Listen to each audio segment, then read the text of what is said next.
पन्ना ma'am ने बताया कि राष्ट्रीय स्तर का संगठन के साथ में जुड़ के क्या अनुभव पाए हैं, तो इस संदर्भ में मैं बहुत कम शब्दों में बताना चाहूँगा। मैं तो हमने इसमें बहुत सारे चीज़ पाए। सबसे पहले तो हमने संगठनात्मक कैसे हमको चलना है वो हमने सीखा।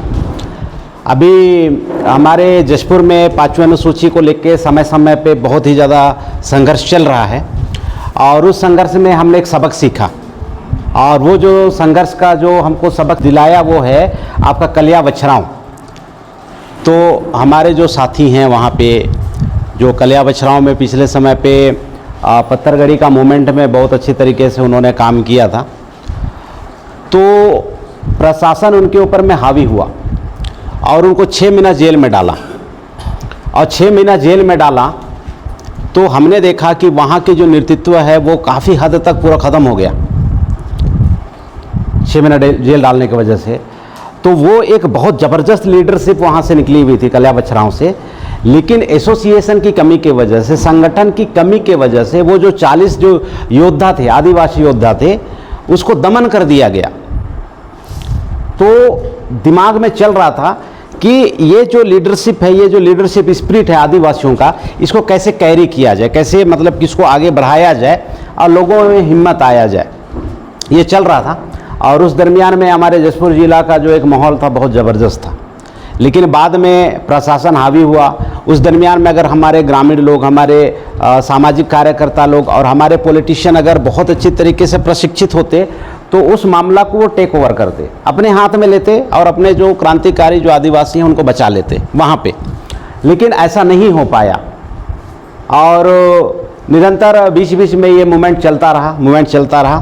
फिर एक घटना आया हमारे पत्थलगांव त्रिशोट का मामला, और उस घटना घटने के 1 सेकंड पहले भी नहीं पता था कि अभी ऐसा कुछ होने वाला है।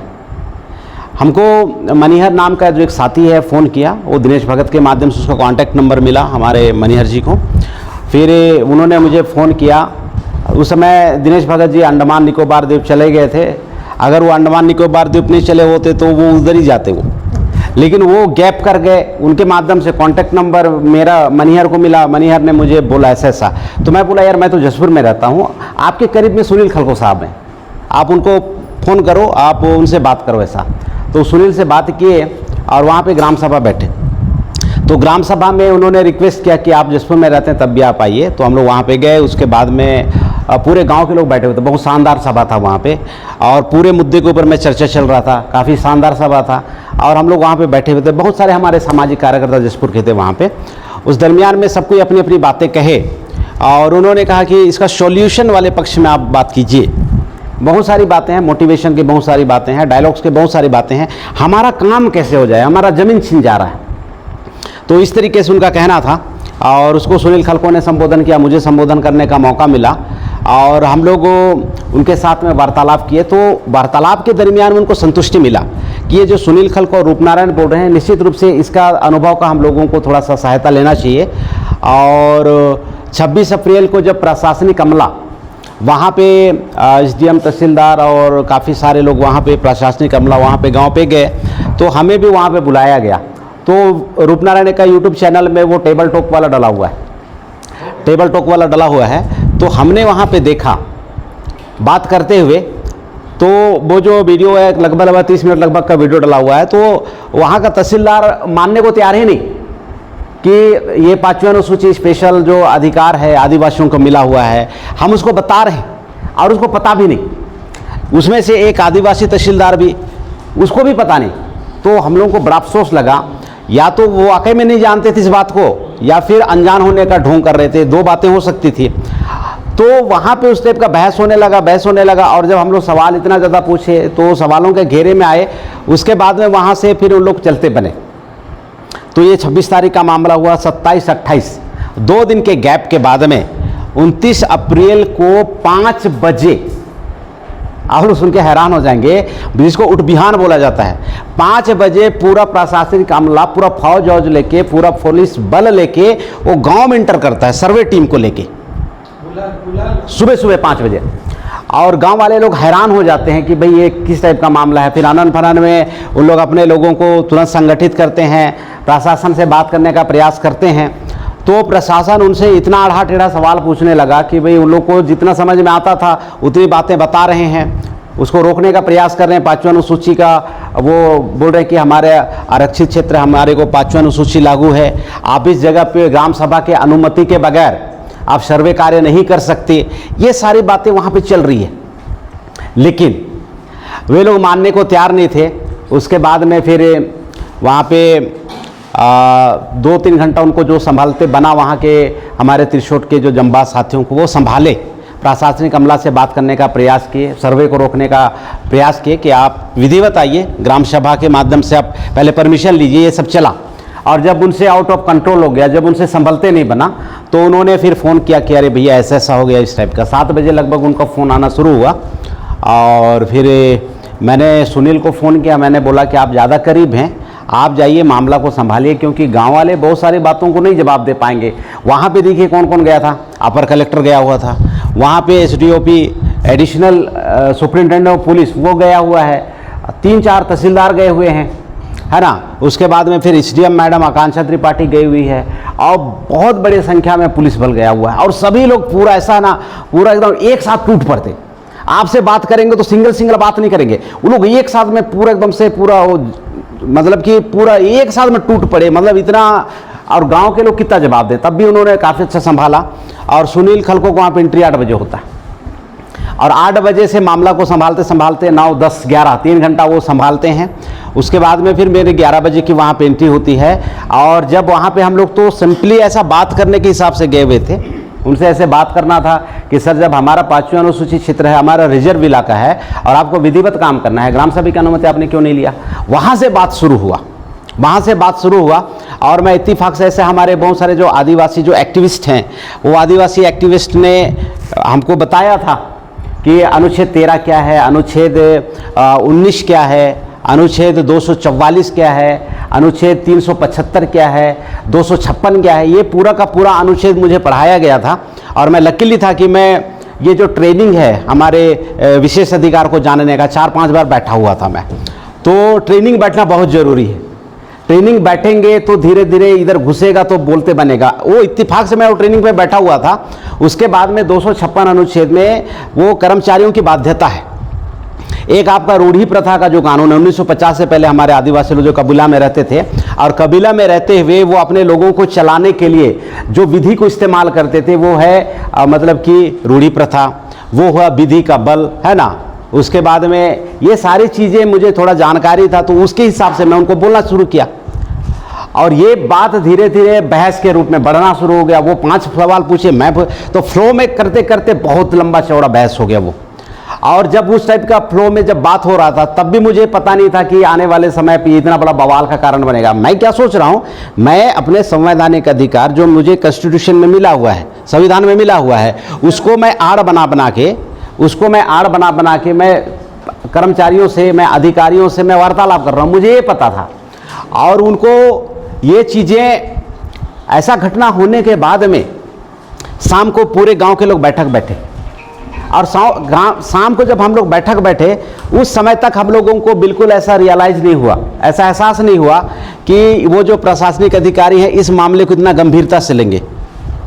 तो हमारे जो जनजाति आयोग के अध्यक्ष साहब आज बैठे हुए हैं, भानु प्रताप सिंह, तो इनको काफ़ी सारी कॉन्स्टिट्यूशनल बातें पता है। हम लोग शाम को वहाँ पे बैठे सर, और शाम को मुझे क्या लगा कि मैं तो अपने अधिकार को मैं बयां किया हूँ ना, मतलब कि उनको ऐसा लग रहा है कि बंदा झगड़ रहा है, मुझे ऐसा लग रहा है कि मैं अपने लोगों के अधिकार की बातें में बहुत ही संवैधानिक दायरे से मैं कर रहा हूँ, मुझे ऐसा फील हो रहा है। और हमने शाम को कोई प्लानिंग नहीं किया और दूसरे दिन मेरा बलरामपुर में ट्रेनिंग था और मैं वहीं पे सो गया, मैं त्रिशोट में, और दूसरे दिन मैं ट्रेनिंग पे गया। अब मुझे नहीं पता कि वो सर्विलांस में मेरा मोबाइल नंबर को डाला हुआ है, मैं जिधर जिधर जा रहा हूँ पूरा लोग नोटिस कर रहा है, मुझे ये बात पता नहीं है।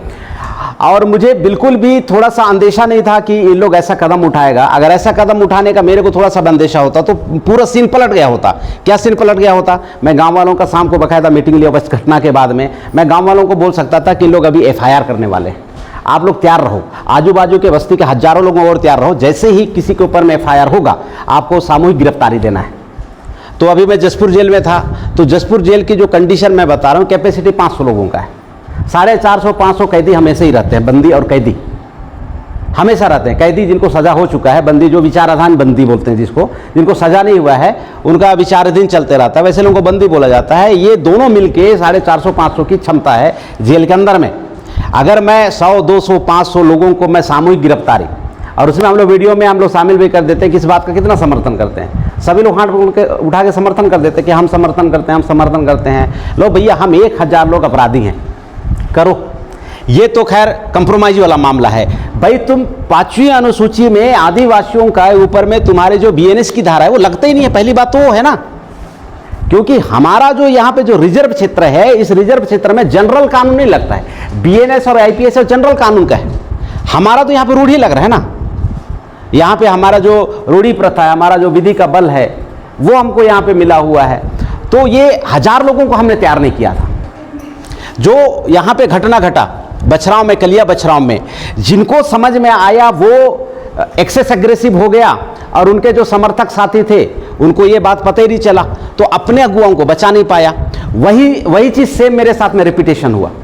मैं अगर लोगों को वहाँ पे सिखाया होता, और अगर मैं बलरामपुर ट्रेनिंग देने जा रहा था, अगर वहाँ पे भी मैं मेरे गाड़ी में 4 लोगों को बिठाया होता, तो निश्चित रूप से 4 फोन में, 4 मोबाइल में कभी ना कभी हमको इशारा करते बन जाता, दिनेश को इशारा करते बन जाता, सुनील को इशारा करते बन जाता कि हम लोगों को पुलिस अरेस्ट कर रहा है भाई, तुम इधर से थाना घेराव में पहुंच जाओ, तो वो मामला पूरा बदल जाता। हाँ, वो एसपी साहब अपनी वाहवाही, एसएसपी शशि मोहन साहब, तो उसने बयान किया कि वो भाग रहा था, गिड़गिड़ा रहा था। हम आदिवासी लोग सेंधरा करने वाले लोग हैं, गिड़गिड़ाना हम लोगों के नेचर में नहीं है। हम लोग हिगड़ा के कब सेंधरा कर दे इस बात की कोई गारंटी नहीं है। तो मैं ये बताना चाहता हूँ, डर, लिहाज और गिड़गिड़ाना तो हमारे ब्लड में नहीं है।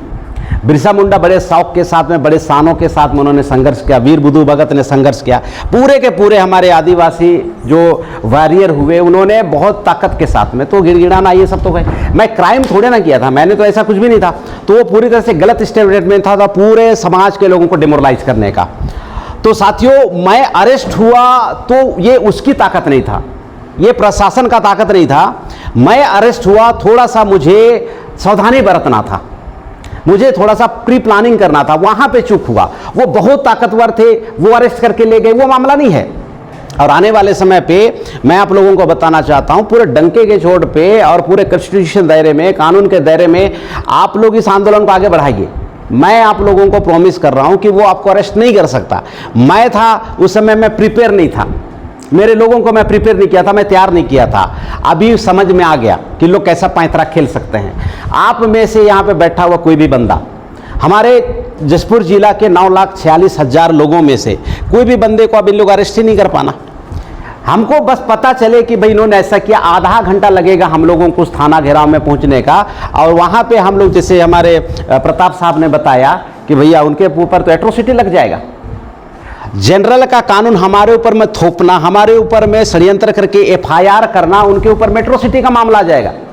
लेकिन हम लोग को ये बात प्रशिक्षण के माध्यम से पता था, लेकिन जैसे हमारे अभी भाई ने बताया, विनय ने बताया कि ये अभ्यास का मामला है। देखिए, किसी बात को जानना और उसका अभ्यास के माध्यम से फायदा उठाना, दोनों में बहुत अलग अलग बात है। अभी जैसे मान लिया जाए, आप लोगों को पता है कि 4 व्हीलर चलता है, आप लोगों को पता है, लेकिन व्यक्तिगत रूप से एक्सपीरियंस नहीं है। आप रायपुर जाके देखिए तो आपके जानकारी के बिहाफ पे आप ना बीच में कई जगह ठोक दोगे, है ना भगत साहब, कई जगह पर ठोक दोगे, क्योंकि जानकारी का होना एक अलग चीज़ है, और उस जानकारी का एजुकेशन, उसका प्रयोग करना, उसका उपयोग करना, उसका अभ्यास करना, अभ्यास के बाद में जो आपके पास में अनुभव होता है, उस अनुभव के तहत में आप अच्छा काम कर सकते हैं। आप यहाँ से रायपुर जा सकते हैं, कोलकाता जा सकते हैं, दिल्ली जा सकते हैं, मुंबई जा सकते हैं, लेकिन आपको बस जानकारी है और आपको अभ्यास का अनुभव नहीं है, तो बहुत मुश्किल होने वाला है। तो आने वाले समय पे मैं बस ये कहना चाहता हूँ, इस समय पे डरने की कोई ज़रूरत नहीं। और हमारे साथ में बहुत अच्छा हुआ, जसपुर में कम लोग जानते थे, जेल घुसने के बाद में ज़्यादा लोग जाने। उनको हमारे मोरल को तोड़ना था जेल में घुसा के, कि इस बंदे को घुसाड़ देंगे हम, तो आने वाले समय पे जो आदिवासी मूवमेंट है वो ख़त्म हो जाएगा। उनके पास में एक प्रीवियस डाटा था, वो कलिया बछराव वाला डाटा था उनके पास में, कि 40 जो क्रांतिकारी लोग हैं उनको डाल दिए तो कलिया बछराव का जो आंदोलन है वो समाप्त हो गया। उनके पास में एक प्रीवियस डाटा था। तो त्रिशोट वाला मामला में रूपनारायण और सुनील को डाल देंगे तो वो मामला दब जाएगा। ये उनके पास में एक डाटा था, लेकिन उनके पास में ये डाटा थोड़ा सा एनालिसिस करने में चूक गए कि ये लोग वाम से भारत मुक्ति मोर्चा के भी कार्यकर्ता हैं और वो 50 सालों से कैडर बना रहे हैं। कैसा कैडर? जैसे बाबा साहब अम्बेडकर ने आखिरी समय में बोला था, प्रताप साहब, कि मुझे अफसोस है, मैंने समाज के लिए बहुत अच्छा काम किया, लेकिन मुझे अफसोस है कि मैं दूसरा अम्बेडकर नहीं बना पाया। ये बात दीना भाना को जब 1956 का भाषण आगरा में सुन रहा था, और दीना भाना एससी समुदाय का आदमी था और वो आदमी बहुत गरीब था, और जब ये बात उसको समझ में आया कि मैं दूसरा अम्बेडकर पैदा नहीं कर पाया, मैं दूसरा बिरसा मुंडा पैदा नहीं कर पाया, मैं दूसरा तिलका मांझी पैदा नहीं कर पाया, मैं दूसरा भगत पैदा नहीं कर पा रहा हूँ, ब्लासिस पैदा नहीं कर पा रहा हूँ, प्रताप पैदा नहीं कर पा रहा हूँ, मैं ये चीज़ उसके दिमाग में चल रहा था और वो एक मुहिम पकड़ा। और उस मुहिम के तहत हम लोग ब्लासुस दादा से संपर्क में आए। ब्लासुस दादा के माध्यम से हमको कई दफ़े प्रशिक्षण मिला। कई दफ़े प्रशिक्षण के वजह से हमारे जेल घुसने के बाद में इस मूवमेंट को संभालने वाले हजारों लोग और लाइन लगा के तैयार थे। अब हम लोग जेल घुस गए और ये मामूली सा धारा था, 121 का धारा, सरकारी काम में बाधा। ये मैं बता रहा हूँ तहसील कोर्ट में ये मुचलका के माध्यम से निकलने वाला धारा है। तो उन्होंने साजिश किया मेरे ऊपर में कि इसको तत्काल मुचलके में मत निकालो, नहीं तो ये बाहर निकलेगा फिर दहाड़ेगा। तो उन्होंने मेरे ऊपर बैक टू बैक 4-5 और केस डाल दिया। उसमें से एक केस डाल दिया कि भैया ये ब्राह्मण लोगों के विरोध में बोलता है, और ये कुनकुरी के लोग, कुनकुरी का लोग FIR किया। अच्छा, जब दिनेश मेरे से जेल में मिलने आया तो मेरे ऊपर 5 है, मेरे को समझ में नहीं आ रहा है यार मैं कहाँ पे ऐसा किया हो, मेरे को खुद समझ में नहीं आ रहा है। वो मेरे को सूची दिखा रहा है इधर से ऐसा, वो पुलिस वाला बोल रहा है कि ये कागज मत दिखाओ तुम। अच्छा, बात करने का जेल के अंदर में क्या है, इधर कांच है पूरा पैक, फोन से आप उधर से बात करोगे, इधर से फोन में बात करेगा, कांच पारदर्शी है। वो ऐसे इशारा करके बता रही है, देख तेरे ऊपर पे 5 FIR और है। तो मैं बोल रहा हूं कि ये जो प्रशासन के लोग हैं, एक आंदोलन को दबाने के लिए मेरे ऊपर 5 FIR कर दिया।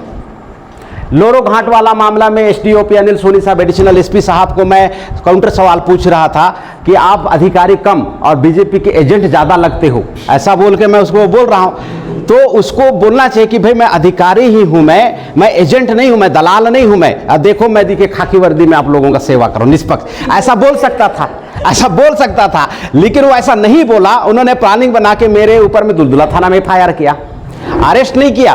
तो ये 5 करा के लोअर कोर्ट में हमारा बेल को खारिज किया, JMFC कोर्ट में खारिज किया, लोअर कोर्ट में खारिज किया, और वकील को समझ में आ गया कि अगर इसका सेशन कोर्ट में भी डालेंगे तब भी इसका खारिज होगा, हाई कोर्ट में चला जाए इसको लेके। तो साथियों, मैं ये बताना चाह रहा हूँ, ये पूरे बताने के पीछे का मामला क्या था कि इसको दमन करो, इसको तोड़ो, ताकि ये बंदा कभी स्टैंड ही ना हो पाए। ये उनका सोच था, उसी सोच के साथ में लोग ऐसा किए। लेकिन वामन मेश्राम का सोच क्या था, हमारे बलासुस तिग्गा सोच क्या था कि अगर एक रूपनारायण का, एक सुनील खल को अगर जेल में घुस भी जाएं तो इस मूवमेंट को चलाने के लिए बहुत सारे लोग और तैयार होना चाहिए। उसके बाद में फिर आपको पता है त्रिशोट का मामला, हमारे जेल में घुसे 6 आंदोलन, बहुत बड़ा बैक टू बैक बहुत बड़ा आंदोलन हुआ, और पत्थलगांव को ही टारगेट करके बड़ा कार्यक्रम करते थे। अब वहां से LIB का रिपोर्ट आता था कि यार इनका तो और बड़ा आंदोलन हो रहा है, आंदोलन कौन संभाल रहा है, अरे फलाना है, तिसका है, ठिकाना है, ऐसा है वैसा है। तो ऐसा होने के वजह से क्या हुआ साथियों, हमें बेल भी मिला 68 दिन के बाद में। बड़ा लंबा हमारा तजुर्बा रहा जेल घुसने का। और हमारे जो बाहर के जो साथी लोग थे, जो हमारे आंदोलनकारी साथी लोग थे, उनके बैक टू बैक हमेशा मूवमेंट करने की वजह से सरकार भी दबाव में आना शुरू हुआ, क्योंकि अल्टीमेटम दिया जा रहा था कि अगर आप नहीं छोड़ोगे तो हम बड़ा आंदोलन करेंगे। तो मेरे पीछे आंदोलन को संभालने वाले ज़्यादा लोग थे, ज़्यादा लोगों की वजह से सरकार दबाव में आना शुरू हुआ था। तो वो मामला है। तो अभी हमारा जो आदिवासी समुदाय के अंदर में मैंने देखा कि हमारे जो आदिवासी लोगों में, जैसे हम लोग इस मूवमेंट को चला रहे हैं, तो ये जो मूवमेंट है एक कैडर बेस होना चाहिए।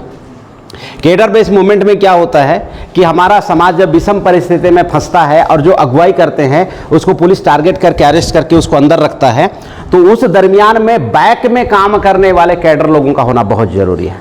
तो अगर मान लिया ब्लासुस साहब को जेल में कुछ भी करके डाल देता है, अब पूरा समाज ब्लासुस जितना जिस समय में काम कर रहा था उससे ज़्यादा बड़ा काम हो रहा है, तो फिर ये क्या करेंगे, इसको तो कुछ करते नहीं बन रहा यार, इसको अंदर क्या ज़्यादा काम हो रहा है, वो परेशान हो जाएंगे। बिरसा मुंडा इसी चीज़ को बोला था अपने भाषण के दरमियान में, अगर आप पेड़ की तरह अकेला बढ़ोगे अंबेडकर भी यही बोला था कि मैं बहुत अच्छा काम किया लेकिन अफसोस कि मैं दूसरा अंबेडकर नहीं बना पाया। इसी को बिरसा मुंडा ने क्या बोला कि पेड़ की तरह अगर आप अकेले बढ़ोगे तो दुश्मन आपको ही काटेगा, इसलिए समाज को घास की तरह बढ़ाइए, घास की तरह। मैं अंदर हो रहा हूं, आप धुआंधार, मैं अंदर हो रहा हूं, साहब धुआंधार। पूरा समाज धुआंधार रहेगा तो किसको टारगेट करेगा? तो ऐसा करना बहुत जरूरी है और ये प्रशिक्षण के माध्यम से होने वाला है।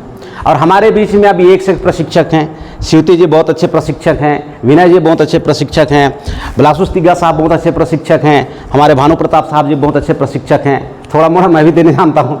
तो ऐसा करते करते हम लोग ना समाज को ये जो कॉन्स्टिट्यूशनल जानकारी है, ये कॉन्स्टिट्यूशनल जानकारी दे सकते हैं, पांचों अनुसूची के बारे में बेहतर बता सकते हैं, और प्रशासनिक अधिकारियों से, सरकार से हमके कैसे कानून और संविधान के दायरे में रहते हुए आर्गुमेंट करना है, वो सारी चीज़ें अगर हम लोग बैक टू बैक अगर लोगों को बताते चले जाए तो लोग तैयार होंगे।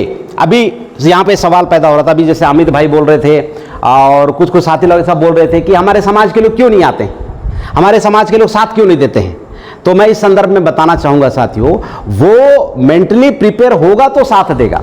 अगर वो मानसिक रूप से तैयार नहीं है, आप अचानक से बोलो कि तुमको साथ देना चाहिए, वो साथ नहीं दे पाएगा। मैं आपको बताता हूँ, एक माँ है और अपने बच्चों से माँ का जो प्रेम है वो पूरी दुनिया में जग जाहिर है कि वो दुनिया का सबसे बड़ा प्रेम है, उससे बड़ा प्रेम आज तक कहीं पे देखने को मिला नहीं है। एक माँ का और अपने बेटा का, बेटी का, ये जो प्रेम है वो नेक्स्ट लेवल है। लेकिन अगर माँ नदी किनारे में है और उसको तैरना नहीं आता है और उसका बच्चा गलती से नदी के धारा में अगर वो चपेट में आ जाता है, उसका बच्चा, और माँ को तैरना नहीं आता है, आप मुझे बताओ वो अपने बच्चे को बचा पाएगी क्या? अगर वो इमोशनली वो नदी में कूद जाती है बच्चे को बचाने के चक्कर में, तो बच्चा भी मरा, उसकी माताजी भी मरी। तो यहाँ पे नहीं जानने की वजह से एक माँ की ममता अपने खुद के खून को, अपने खुद के कोख से पैदा किया हुआ बच्चा को बचा नहीं पा रही है। तो मैं जेल घुस रहा हूं तो किसके किसके सीने में दर्द होगा, उनको पता ही नहीं है। उनको तो डर है कि साला इसके चक्कर में कहीं मेरे को भी पिसनी ना करना पड़ जाए।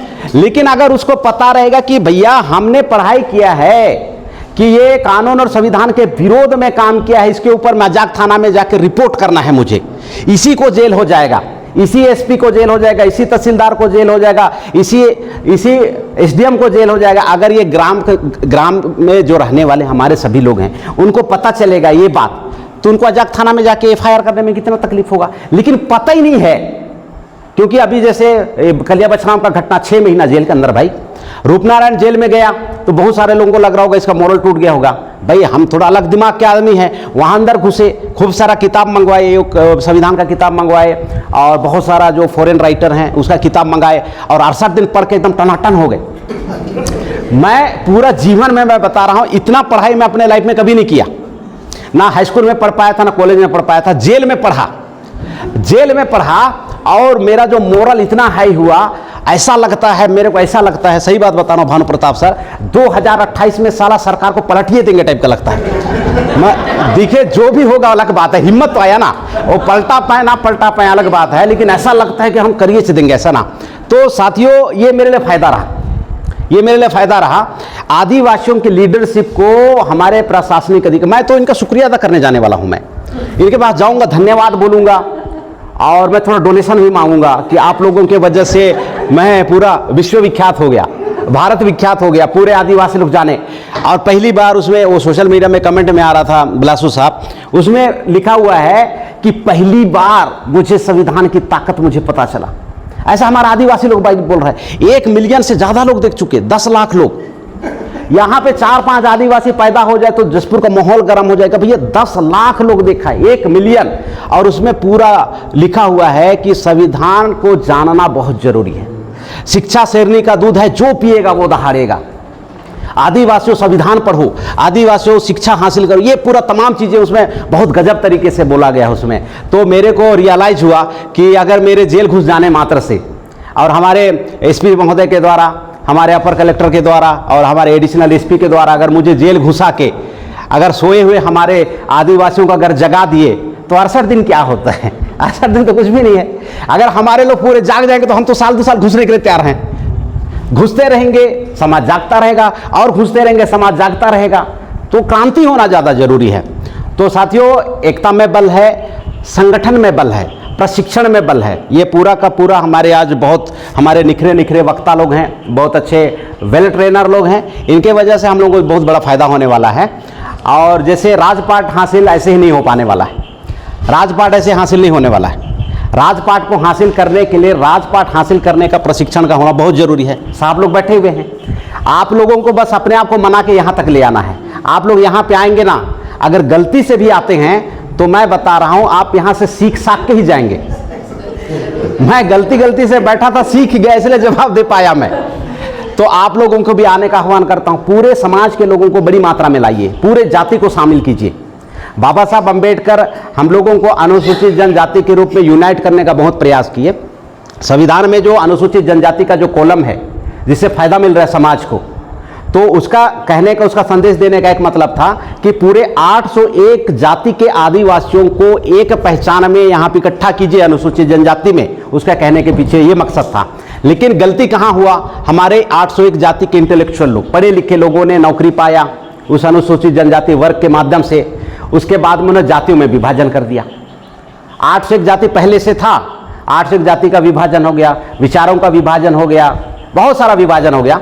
तो हमारे जितने भी जैसे 801 जाति के आदिवासी हैं, अभी जैसे हमारे छत्तीसगढ़ में जो 42 जनजातियां हैं, उनको इकट्ठा करने का मामला है। लोगों को लगता है बहुत मुश्किल है, मैं बोलता हूं ये बहुत आसान है। एक बार बोलो, बोलने से सब कुछ हो जाता है। हमारे लोगों का विश्वास है कि इकट्ठा करना बहुत मुश्किल है, ये गलतफहमी है। बोलने से लोग आएंगे ही आएंगे, एक दिन नहीं आएगा, 2 दिन नहीं आएगा, लेकिन उसको जब पता चलेगा वहां पे जाने से मेरे जाति के लोगों को फायदा है, पूरे आदिवासी समाज को फायदा है, वो जरूर आएगा, आपकी बातों को सुनेगा, वो जरूर साथ सहयोग देगा। लेकिन अभी क्या है, उसको पता नहीं है, इसीलिए नहीं आता है। तो हम लोगों को क्या करना है, बताओ कार्यकर्ता, हम लोगों को थोड़ा सा यहाँ पे काफ़ी पेशेंसली, काफ़ी मतलब कि पोलाइटली उनको हम लोगों को हैंडल करना है। जिस दिन वो आएंगे, अभी जैसे देखिए, अभी जैसे कोरवा लोग हो गए, बिरहोर जाति के लोग हुआ, नगेसिया के लोग, हमारे साथ में कोऑपरेट इसलिए नहीं करता है कि हम उनके साथ उठते बैठते नहीं हैं। अचानक एक्सपेक्ट करते इस कार्यक्रम उसको आना चाहिए। अरे उसकी क्या गरज हो आवे, कभी ना सलाम हुआ, ना कभी दुआ हुआ, ना कभी हाय हेलो हुआ, है ना कभी लव यू सर हुआ, क्यों आएगा? बस उम्मीद कर रहे हैं आना चाहिए, नहीं आएगा। तो पूरा अंदर की बहुत सारी गणित की बातें पता है और समय की नजाकत है, इसलिए मैं बहुत लंबा नहीं बोलूंगा। मैं बस ये बोलना चाहता हूं कि शासक बनना दुनिया का सबसे बड़ा उपलब्धि है। शासक बनने में अपने आप को झोंकिए, पूरा समाज को झोंकिए, अपने औलादों को झोंकिए। आने वाले समय पर इस आदिवासी समाज की जो समस्या है पूरा खत्म हो जाएगा। जो शासक होता है उसके पास में कोई समस्या नहीं होता है, और जो गुलाम होता है उसके पास में हजारों तरह की समस्या होता है। अभी देखिए हमारे आदिवासी लोग यहाँ पे हर महीना जिंदाबाद मुर्दाबाद। जो शासक है वो पिछले 78 सालों में एक बार भी जिंदाबाद मुर्दाबाद नहीं, एक बार जिंदाबाद मुर्दाबाद नहीं किया, उनको लेटरल सिस्टम, एक बार जिंदाबाद मुर्दाबाद नहीं किया, कॉलेजियम सिस्टम, एक बार जिंदाबाद मुर्दाबाद नहीं किया, उनके पास में 10% का आर्थिक आधार पर आरक्षण। और हम लोग हर महीना जिंदाबाद मुर्दाबाद, ये एक इंडिकेशन है। हाँ, तब भी समस्या खत्म नहीं हो रहा है। एक इशारा है कि आप गुलाम हैं, आप गुलाम हैं। तो साथियों, इनके चक्कर से थोड़ा सा बाहर निकलिए, इनके धन चक्कर से बाहर निकलिए। आप लोगों को संविधान शासक के रूप में, मालिक के रूप में देखना चाह रहा है। आप मालिक बनिए, किसी टाइप का कोई समस्या नहीं रहेगा। इस मौके पर इतनी ही बातें बोल के अपनी बातों को विराम देता हूँ। बहुत बहुत धन्यवाद। जय आदिवासी।